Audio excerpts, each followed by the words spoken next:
So good afternoon, good morning, good evening, depending where you are in the world. Welcome to our student panel, talking here a bit about student life here in Plymouth.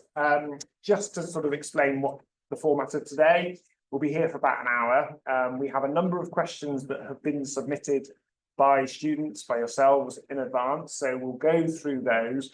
We'll also sort of cover some more general frequently asked questions. I'll ask a question to the whole panel. So if you want to put your hands up or just take it in turn, however you feel you want to do it, we can do that. And they'll tell you a bit about their experience of studying here. We'll start mostly by focusing sort of on sort of the academic institutional, and then we'll talk a bit about student life, maybe have a speed round towards the end. You can send in questions live through the Q&A at the bottom, which we will either attempt to answer, or we've got people standing in the background who will be typing away if we can't answer them, or they may just be able to answer them for you. So yeah, any questions you'd like to say you can think of as we go on, please put them in the chat. I'll start though by introducing ourselves. My name's Andrew Rossiter. I work within Plymouth Global Directorate, so I'm responsible for student recruitment. So I'm a member of staff at the university, but all these lovely people here are our students. So if you'd like to say your name, where you're from, and what course you're studying. Sure. I'm Andrew Rossiter, sorry. I'm James Williamson, third year architecture student. From? Oh, right. So from Malaysia, and this is my best friend. And I'm Theodore, or maybe you can just call me short. I'm from Malaysia as well, and I study for biomedical science and it's my university. Hi, my name is Kripa Naik. I am from India. I completed my master's in clinical psychology just 5 months ago when I met and serving as a student student and as a student. Hi everyone, my name is Helen and I also started from September and I do medicine. Hi, I'm Aurora. I'm a home student. I'm a third year creative writing student, but I work with international students all the time doing work as a student leadership champion or writing cafe mentor. Okay, so we can start with sort of a general question. James, if you want to kick us off. What do you think sets Plymouth apart from any university? I would say, firstly, I think if you've looked up Plymouth before, you probably have as an international student, you know, they rank quite highly. Not just in the overall course content, but in student happiness. There's a lot of really great natural resources that Plymouth tends to be surrounded by. We've got the national park just up north, and then obviously the ocean down south. So there's a lot of really good crossover with swimming or camping, doing whatever you want to do outside. I'd say that's the biggest thing that sets it apart, but that impacts a lot of the student life and the activities and the courses and the programs. What do you like about Plymouth? What do you think sets it apart? I mean, Plymouth is the cities compared to London or other cities. And our guys will always walk out at the 9, 11 or 12. So it's important for me to stay at the same city. Yeah, that's all. Right, I think I had different reasons for choosing Plymouth versus why I prefer to stay in Plymouth. It's very different. Because I just feel like Plymouth is home away from home for me. Because it's near water. I come from a land where I come from a land of beaches, and I really feel when I see water, I just feel like home. And indeed, it is the cost of living is one of the biggest reasons why I chose Plymouth.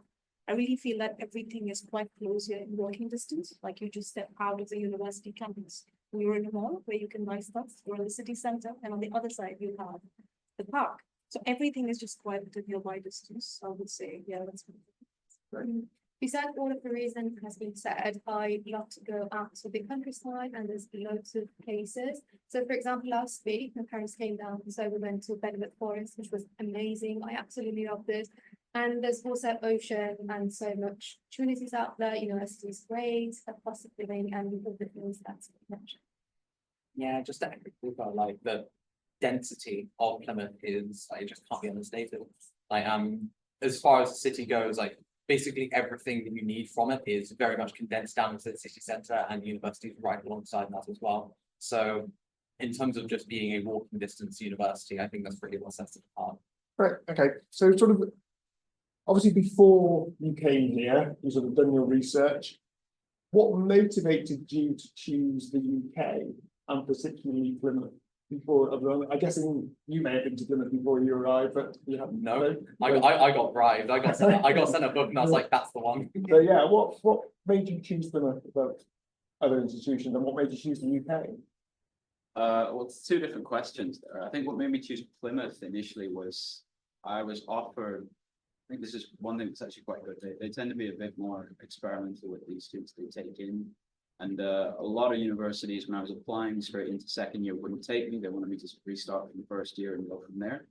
But Plymouth was the only one who gave me a conditional offer straight into second year and sort of passed me through with just a credit check, which I really appreciated. And I think it was quite a bold move on their part, which other UCAS universities couldn't really allow. But staying in the UK, it was actually just because I quite enjoy it here. I mean, the weather's decent. Get about 5 nice days a year, but those days are really, really nice. And Plymouth has just sort of always been a really great city for me. My family, my dad was stationed here when he was in the Navy, and I think that's helped a lot.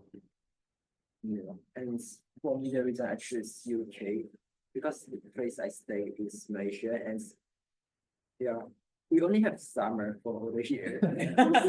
I want to try something new culture, new places, new temperatures, something.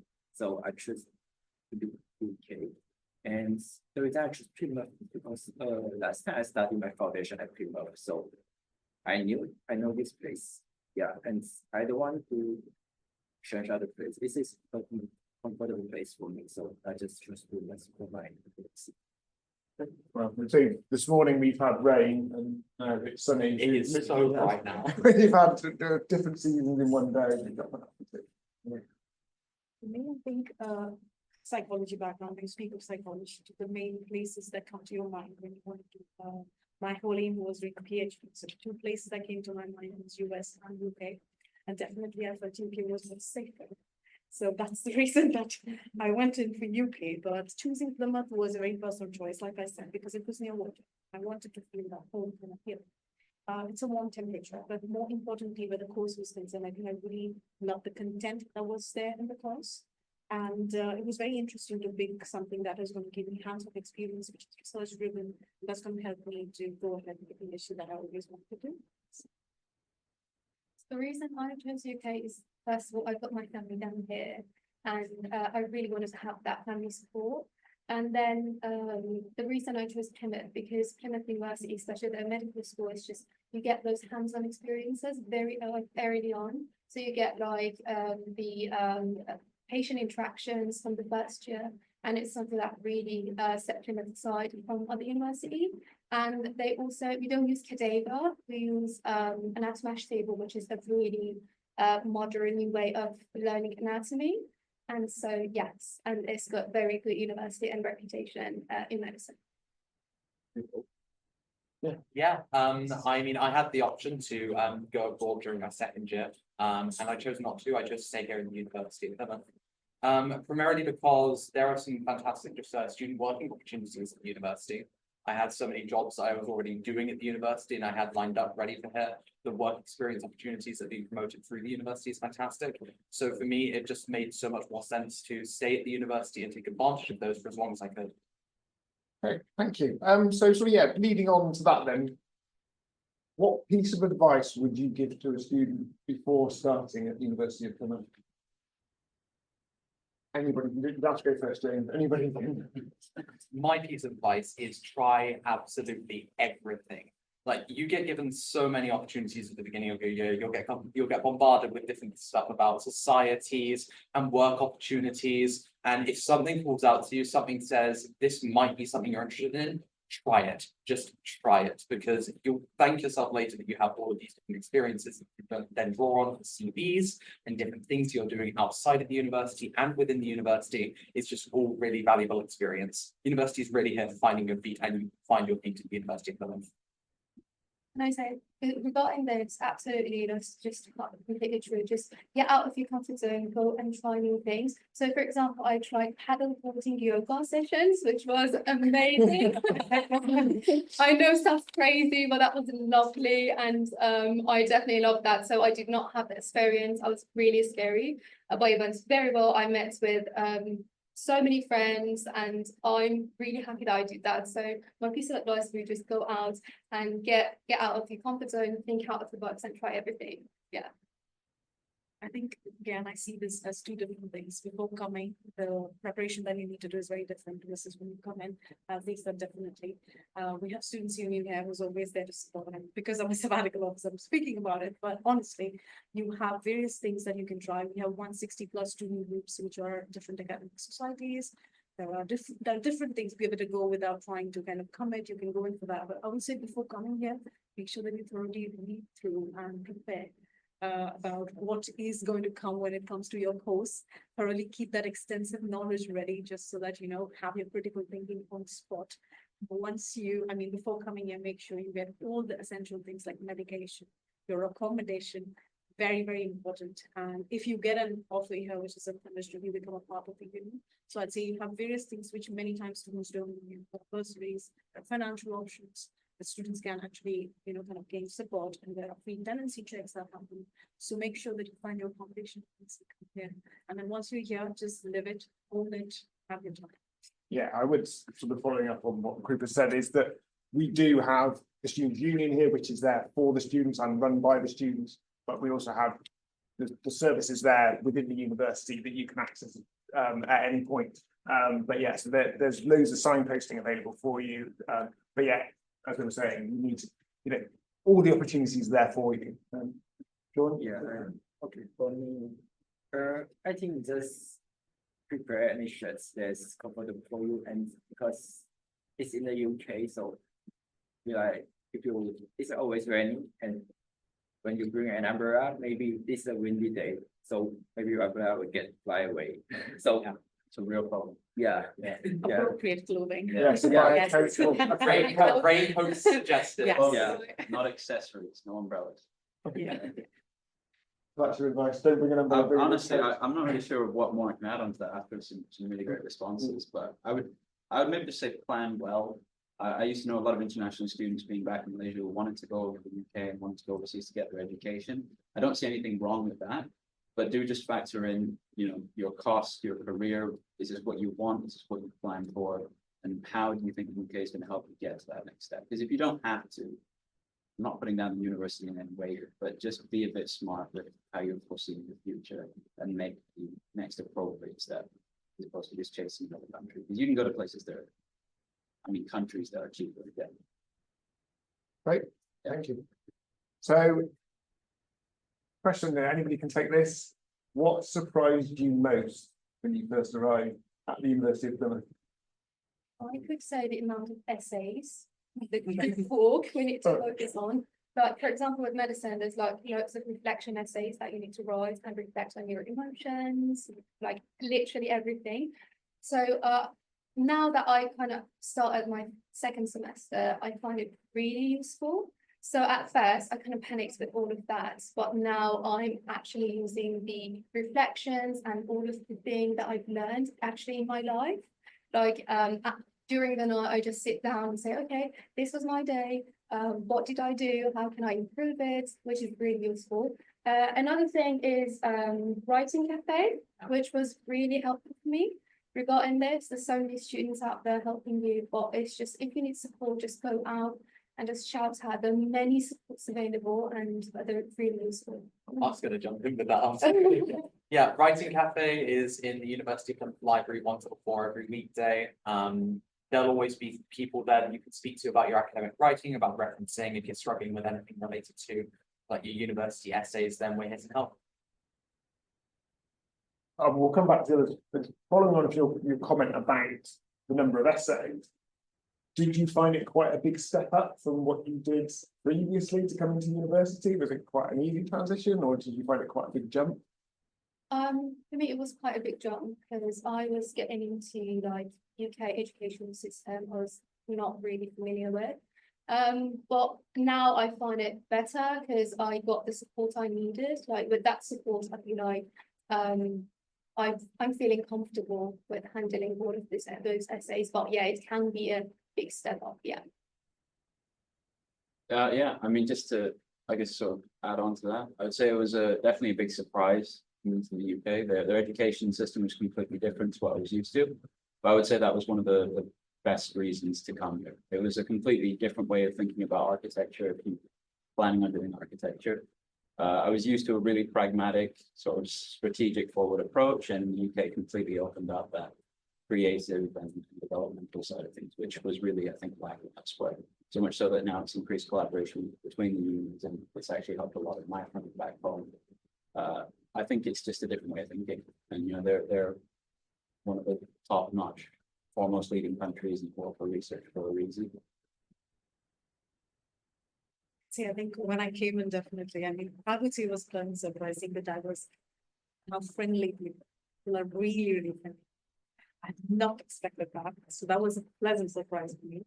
And add on to that, definitely things like career service, which was there, which helped me to kind of form CV and things to apply for a job. And I was not very much prepared, but honestly, there was a lot of opportunities. I got into becoming a student ambassador, which helped me to support my living.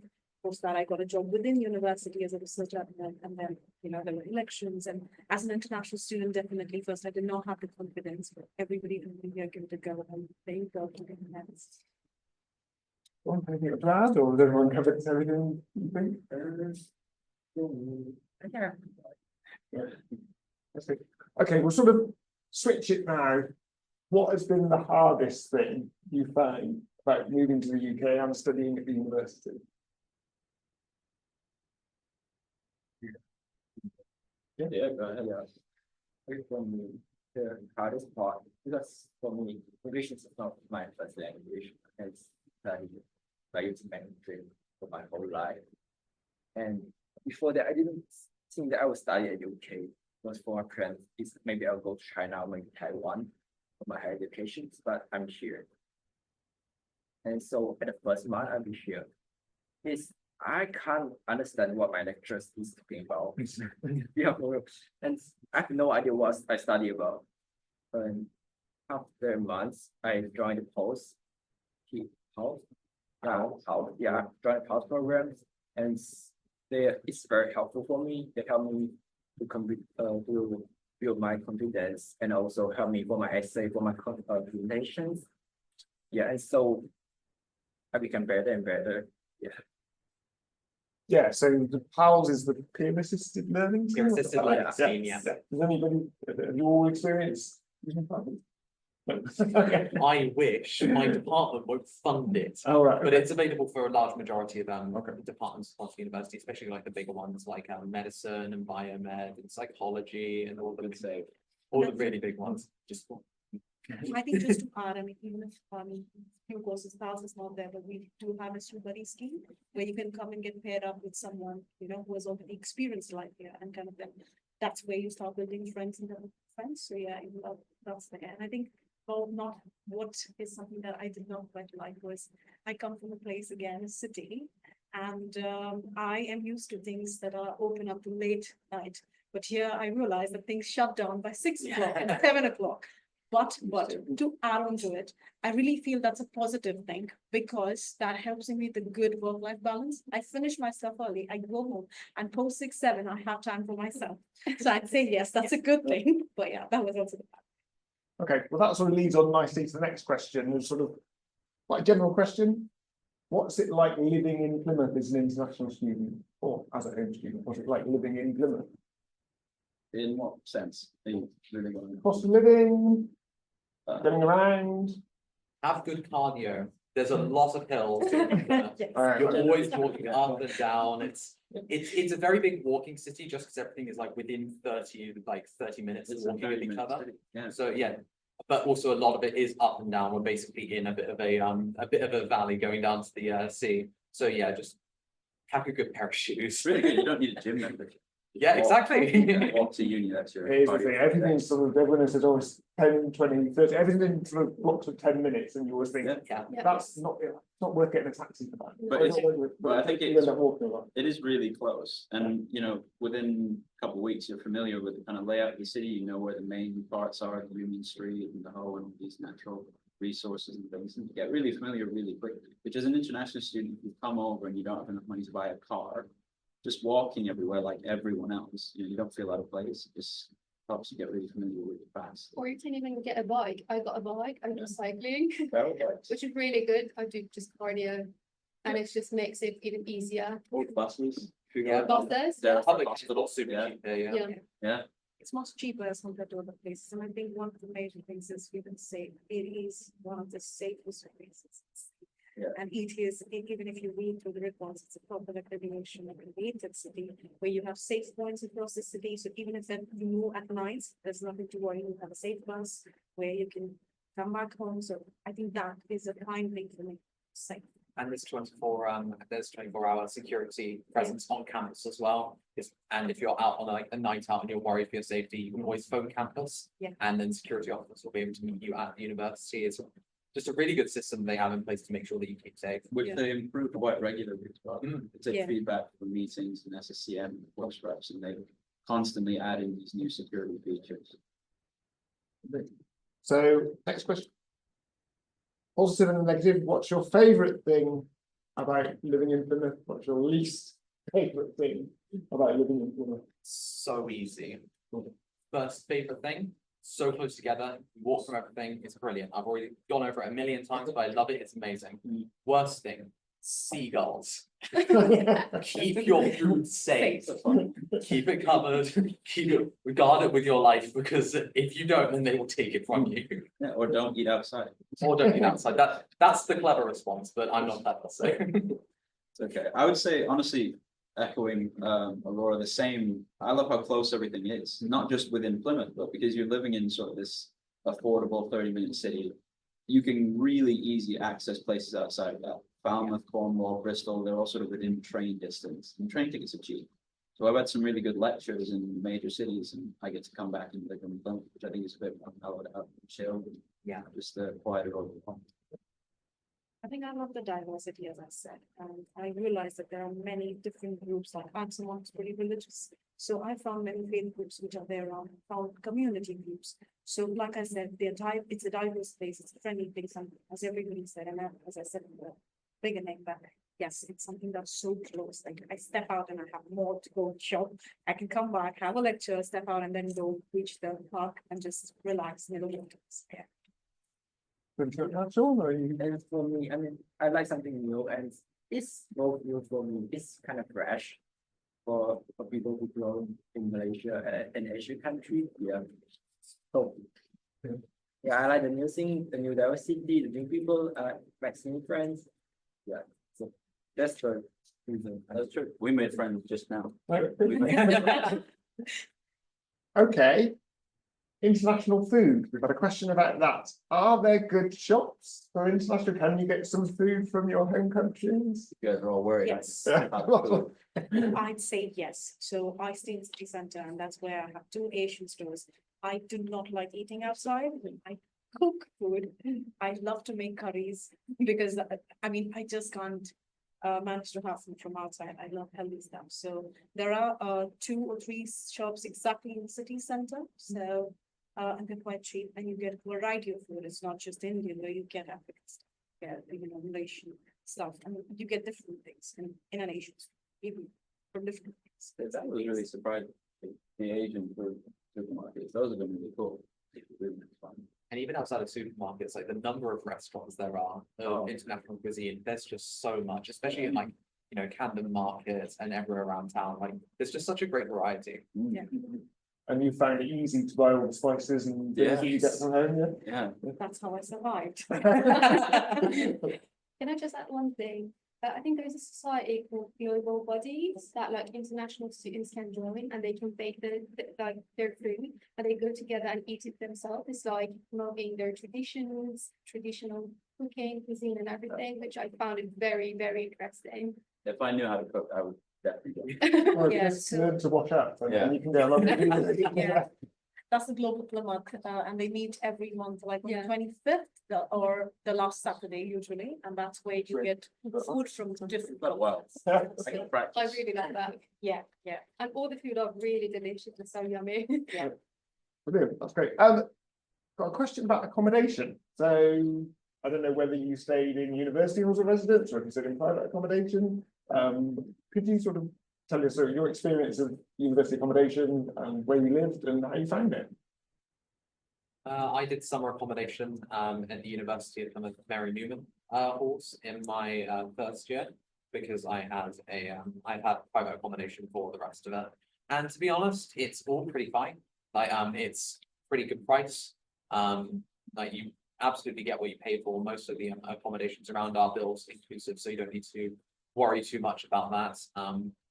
As long as you keep it well maintained, and just clean regularly, then you won't have any problems living around. And you have a nice place to live for a year. And most places also offer extensions, especially on like the same rates, especially if you're doing like external accommodations. I know capital students do the same rates if you book the same room for the next year. So yeah, a bunch of different places around Plymouth, and they're all advertised on our website when we talk about accommodations. Very true. I don't know.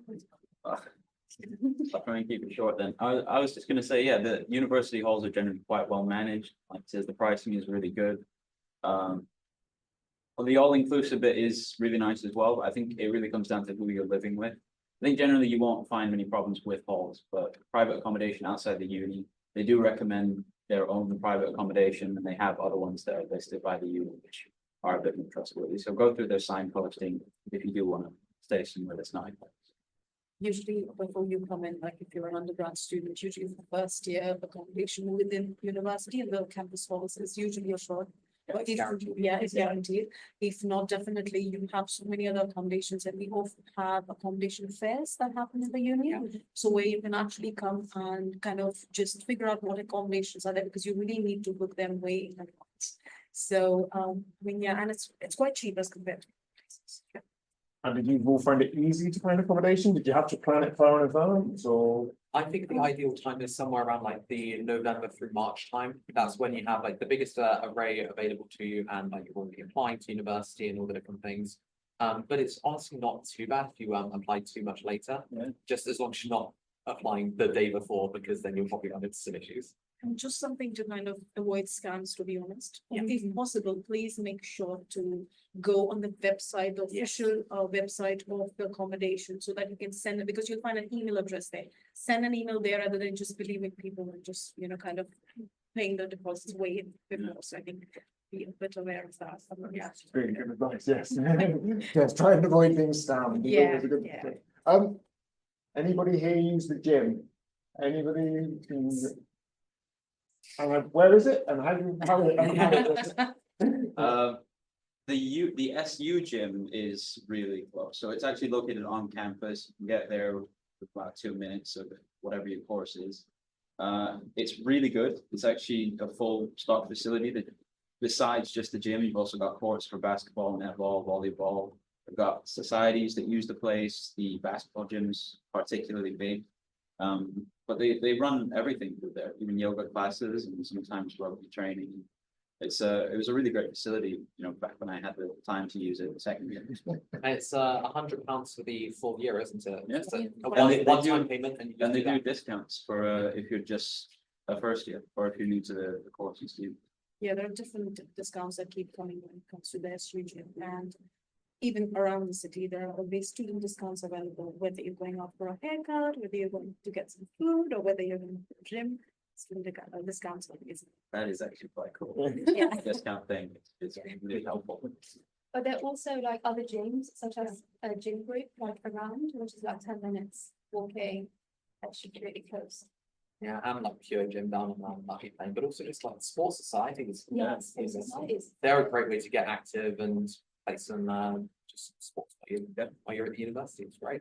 Does anyone want to feel that? So there's a question that's come through. Where do you go when you're feeling lonely or you need some rest? No, there are some really great green spaces in Plymouth. Like there's a lot of parks, and I often find that the times when I'm really out of it and I'm like having some trouble with assignment or something, I'll go to Freedom Fields, which is just on the hill all the way up that way. And at like evening when it's like getting a bit dark, it's just a really nice place to just go and sit and calm down.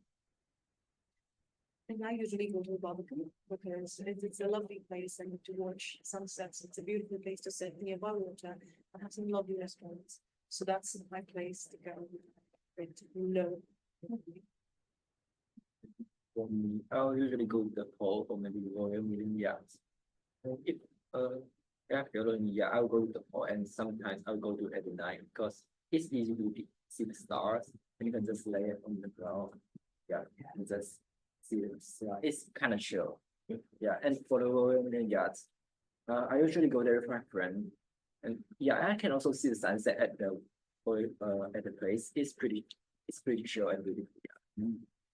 Yeah, we always say it's good for the soul and feeling of it. Go down onto the Plymouth home, which is like this area by the sea. It's always good for the soul, I think. Yeah. To go down there. That's a really big part. The lighthouse is pretty spectacular. And if also you're struggling, then there's the university mental health services as well. They're all available for student services. Not many questions asked, like they'll just get you set up with some people in the university who support you. But if you just want to be alone and not talk to anybody about Although it's always full of people on their bikes all over the skates. with dogs, But, yeah. the dogs help a lot actually. They cheer you up. Part-time jobs. Any of you got a part-time job while you're here? And have you I'm found it collecting easy all to- of them. Right, okay.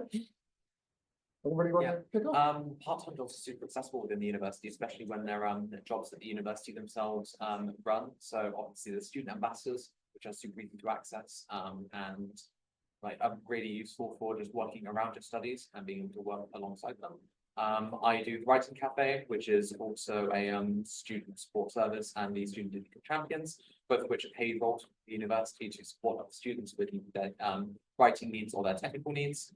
But also outside of that, there's the fantastic University Career Service. Career Service is fantastic. They offer a bunch of different internships and work experience opportunities. They send out regular emails and give like CV and interview training sessions. They're just a generally all-round fantastic service. Yeah, we're pretty much covered everything. Yeah. there. Sorry, I'm stealing everyone's answers. Too good.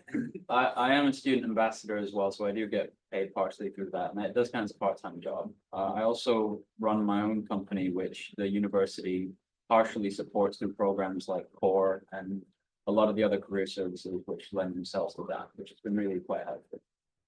Yeah.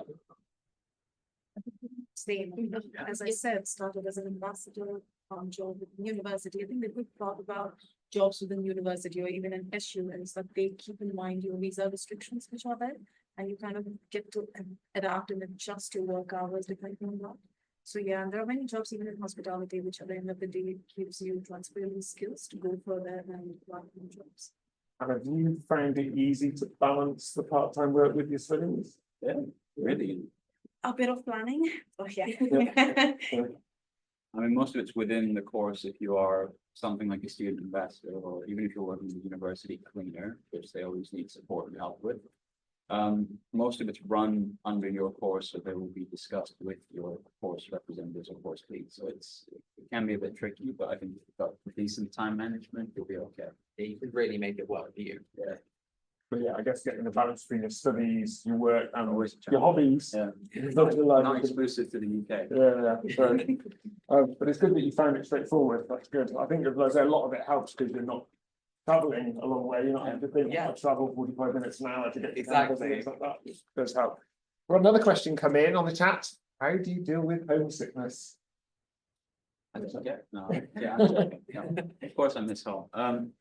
I think this is just the case whenever you study abroad in general. You'll realize you have a lot of time outside of your course, and while most of that is spent working or self-directed learning, do take the time out, do take the days off and go and do something and talk to your family and have a call back home weekly is what I tend to do. Any excuse to go and see them or do something that I can tell them about, or do something that takes my mind off it. So always greatly appreciated. Yeah, I think the most useful thing is just call to your mom, call to your dad, call to your family. Yeah. Or your uncle. Yeah, and if you can't, maybe you can just call your friends who's there in UK and you guys are from the same country. Yeah, it's kind of useful. What you say. I would very much say that I prefer calling back home. But if at all, because of the time difference, I can't.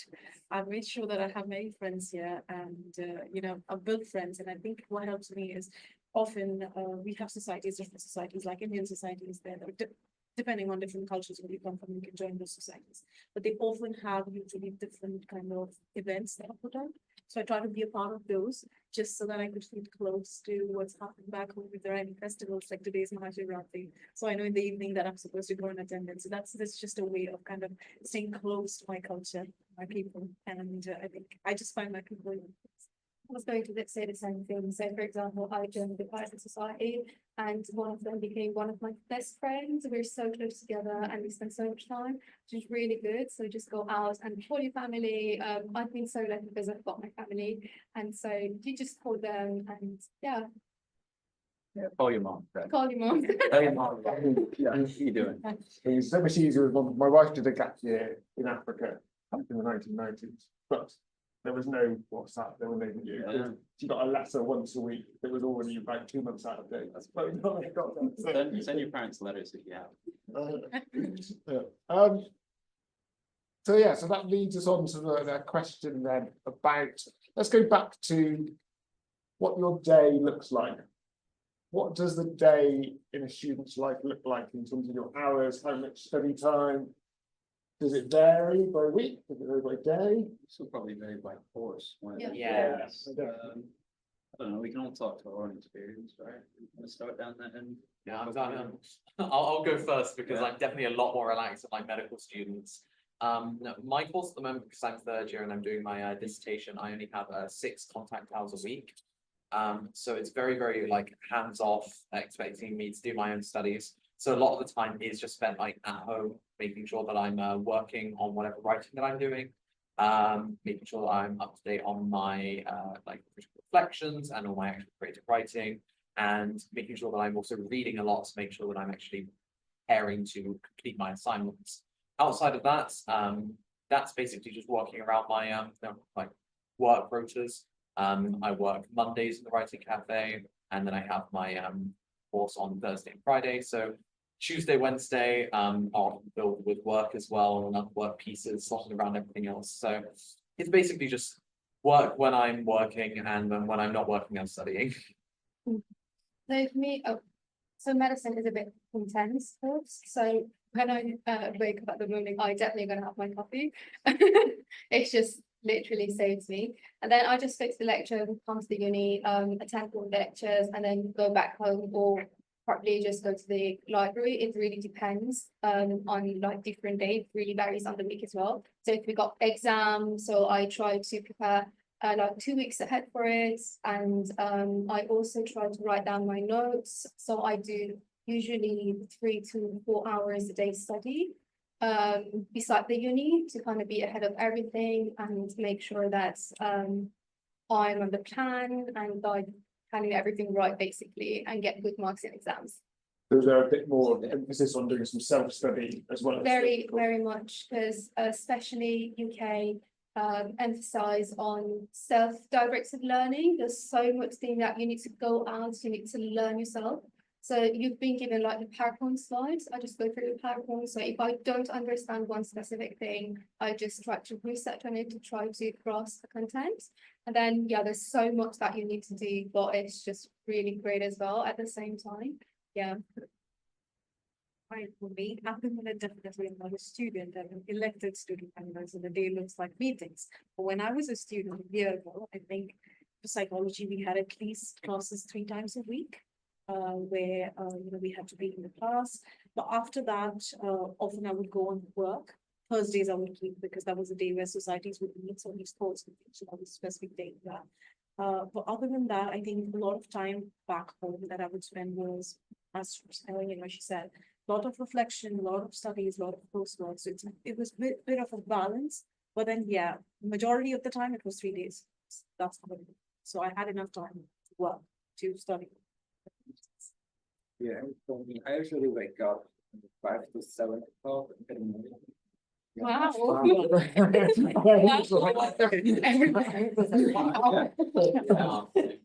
Not representative of all the say that now. After I wake up, I usually go to the gym. I spend 2 hours at the gym after that, just going back and maybe have a cup of tea and have my breakfast. After that, I just go to the uni. And I will usually study until 4 or 6. And when I Going back, yeah, I need to cook my dinner. After cooking, it's around 8 o'clock after having my dinner. And I just reviewing and review for the next lectures, and I will spend 2 hours for it. So that just sit when it's time. Yeah. I know, she wants to make us all feel bad about the same. I can't really compare that to you're hoping for. No, architecture is a bit different. We really only do 3 days on, so the rest of the week is off. So these are the days when you may be coming in for lectures and sitting through a kind of lecture workshop, which is maybe 4 or 5 hours. That being said, if you know the architecture cohort, you know that we're on floor 6 and 7, and you will see those lights on all the time, like every single hour of the day. By the time you hit second or third year, you get so in love with the topic and you want to do your project justice and your dissertation justice, and there's so much to learn with becoming a young professional that I know quite a lot of people who will go in at 8 a.m. and leave at 10 p.m. at night and just work the whole day. They would work 1,000 hours a week if they could, but security comes up and kicks them out at around 10 p.m. So you don't have to go home, but you can stay here. So we all migrate over to the library and we take over the ground floor. I have to wander into the level 0 and to Yeah. see the migratory patterns of the architecture. You'll still see people on floor 6 and 7. I guarantee you they'll be there today, they'll be there tomorrow, they'll be there until we graduate. Let's go back, and then before you even got here, applying. How was the application process? Did you find it straightforward? Is there any advice you would give a student on how to apply or process? This is probably very, again, depending on the course. I would say if you're going through UCAS, it's pretty straightforward. You can get an outside agent who's representing your school or that runs through Plymouth Uni, and they'll make the application process really simple and straightforward. It's usually free as well, and you get paid if you enroll in private school, so you get paid. But that was just my experience. The others.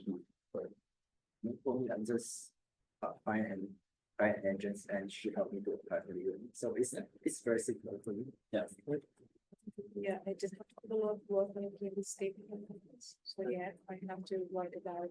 I have to display that I do have creative thinking because the whole idea was research and going ahead for a postgraduate degree. So it did kind of taking a lot of it back. But I think with time, as you keep going forward, if you have any doubts, always reach out, send an email, get a confirmation, rather than, you know, trying to start again from the beginning. So just get confirmation again and again, get clarity. And So for me, it was like I had to go through the UCAS, but at the same time, I had to write the personal statement, which is really personal, try to make it very personal and something that is related to you. And then you just submit your application and then you have to wait for the interview process. So the university gonna pick some people to interview, and then you go through the interview process. For Plymouth University Medical School is MMI, so there's gonna be like 5 multiple stations. And then there's the people sitting there, it's going to be online, they're going to ask you some questions. And they really want to know about you, so make it also really personal and just be yourself.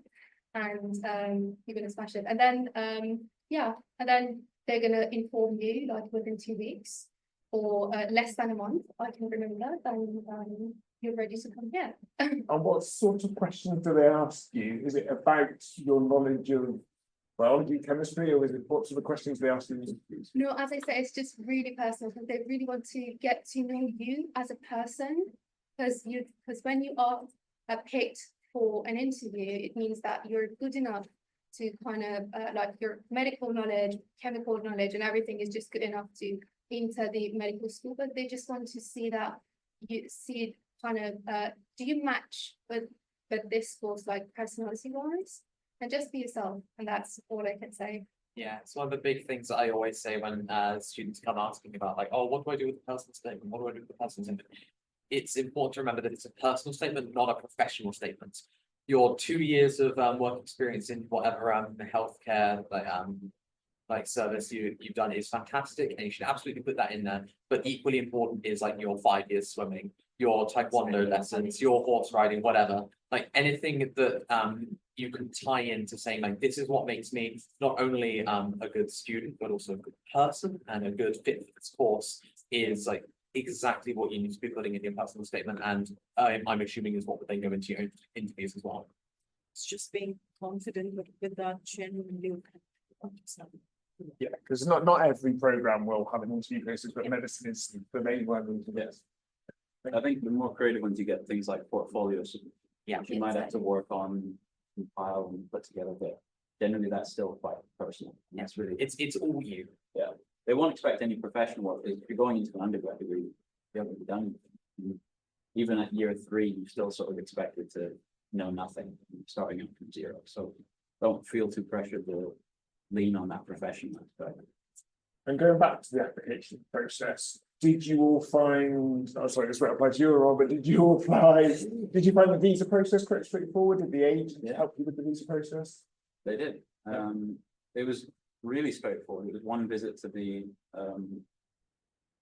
government office, and the visa was stamped in the passport and laid on. That's pretty much it. Visa process was easy, but the things that you need to submit for the visa, that requires time planning, whether it's about bank statements or anything like that, that needs to be given first. For me, it was long. All right, I give it 3 weeks because I'm not a good planner, but they can. So yeah, so we will be able to advise you, and so the visa process is something that the agents will advise you with, and we can advise you here at the university. There's information on our website that can help you with the visa process. And if you struggle while at the university with like right study checks or enrollment checks and student digital campaigns and things to go. I'm just plugging all the things that I'm doing.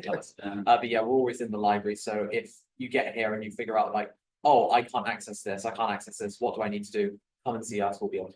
Yeah, and even at the university, there's student immigration advice, which is there. So if there's anything around visas, once you're here in the university, please make sure that you reach out to them. It's always like better to be cautious and safe than Just go to the library, best place to go. Yeah.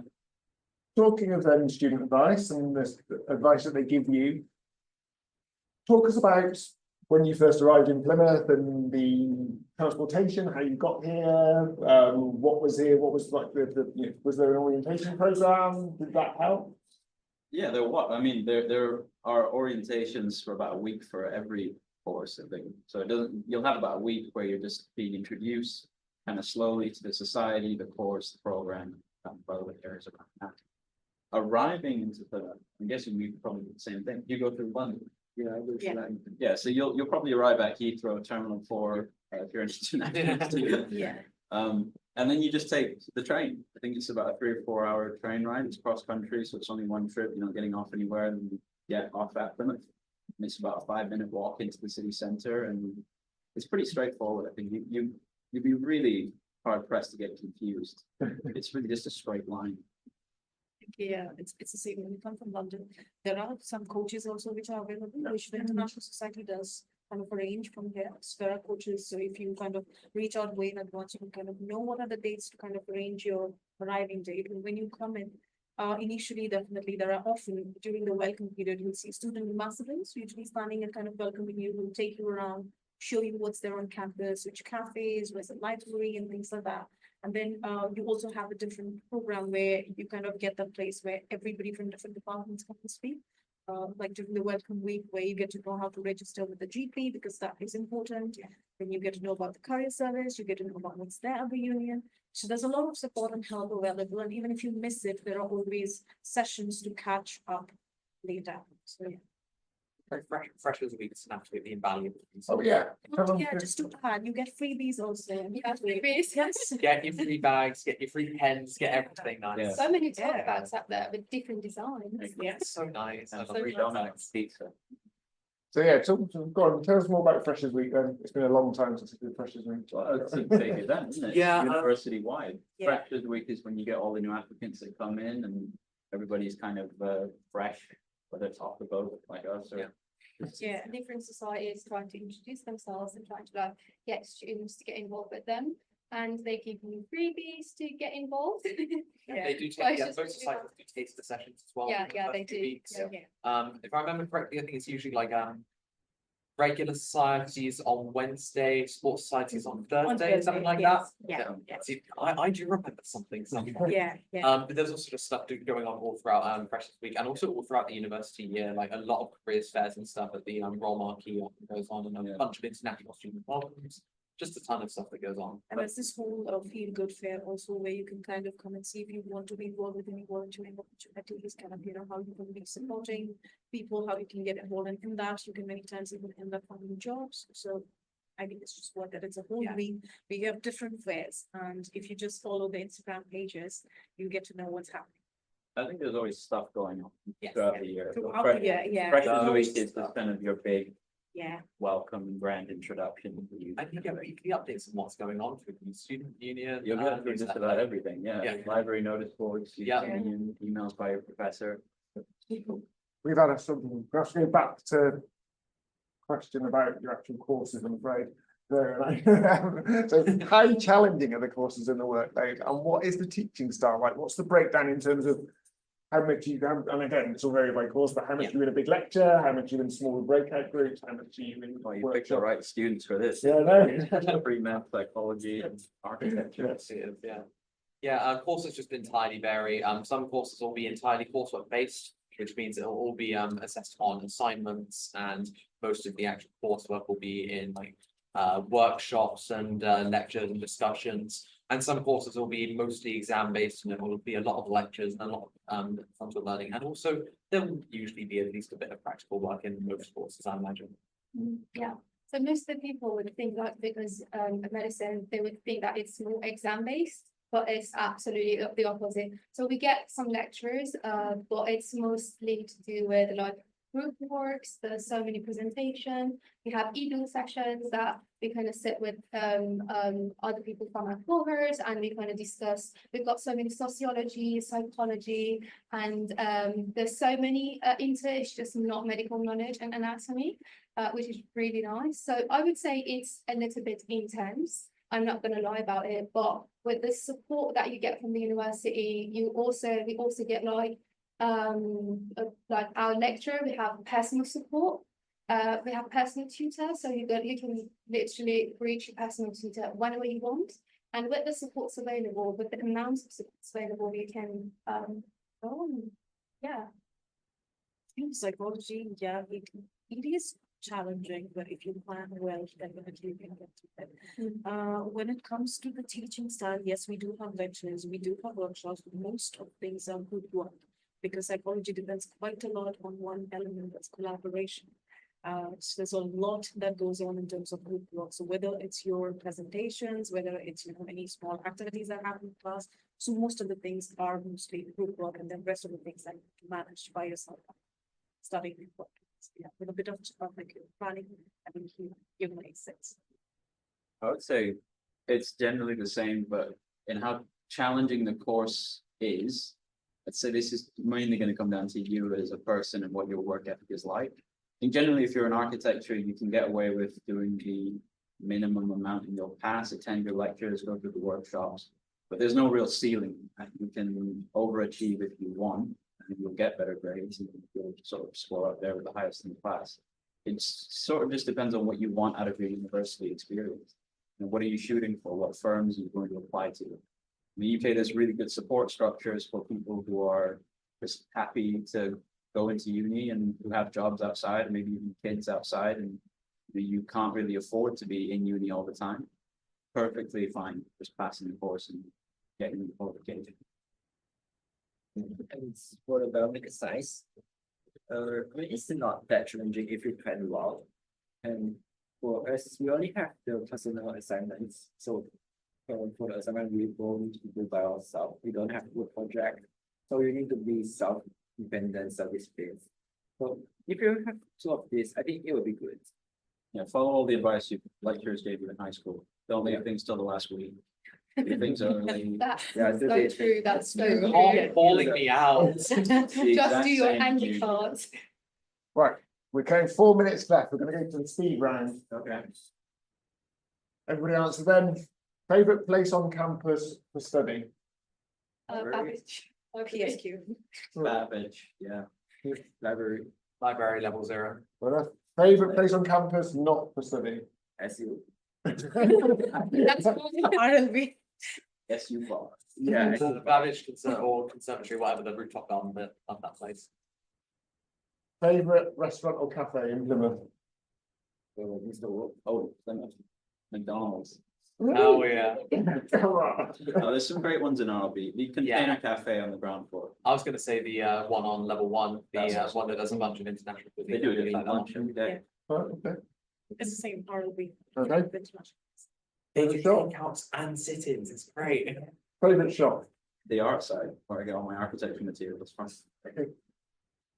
Antics, games and hobbies where I go to relax. Right. Favourite British food? Second for it. Pasties! Has to be a Pasties! pasty, doesn't it? Yeah. Say fish and chips, Fish and chips, with a bit of pepper. roast chicken, Weirdest British food? It might also be pasties. I would say pasta. I think they're getting used to. You're saying weirdest, not worst. I would say. Oh, yeah, no. When it comes to weirdest, it's definitely haggis. Yeah, haggis. But I love haggis, it's so good. Just about anything in Greg's is probably weirder than yours. And the best day of the week, what was your best day of the week? Friday. Saturday. Saturday. Tuesday, I don't have anything on Tuesday. Yes. Yeah, but basically Wednesday, I don't have lessons on Wednesday, so yeah. Okay. Do we have any more questions today? Is that about it? I think we've sort of done. So yeah, we're coming to the end. I don't think we've got any more questions. Anything else anybody wants to add their words of wisdom? What's your favorite color? Yeah, I don't know if you want to quickly say, have you had a chance to explore outside Plymouth? Have you been to the rest of Devon on Cornwall, things like that? Yeah, I love traveling around. There's some really great snow days up as well if you go up to the mountains in the national park. So I've had some really nice days there. Great train links from Plymouth, like it's super easy to get to Exeter specifically, but also easy access from Exeter basically all over the country. You can go all the way up to Edinburgh if you want within a few hours. You just get on the train. Yeah. And get off wherever you want. Brilliant. Well, I say thank you for joining us today, and thank you to our wonderful panel, and thank you for all your input. It was lovely to meet you all. But yes, please keep in touch. There'll be email address being put up, you can keep in contact with us. But thank you again for joining us, and we hope to see you in Plymouth soon.